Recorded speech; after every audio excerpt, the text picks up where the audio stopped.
dua kuartal terakhir itu minus, ya. Artinya Indonesia sudah masuk resesi.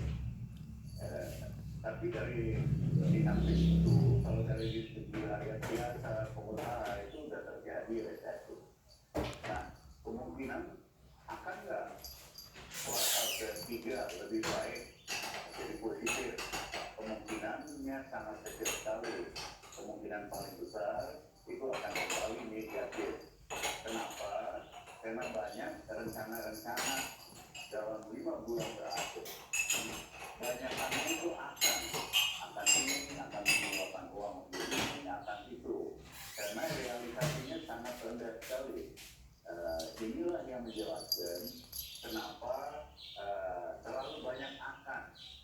Ini udah nyaris mau 6 bulan loh.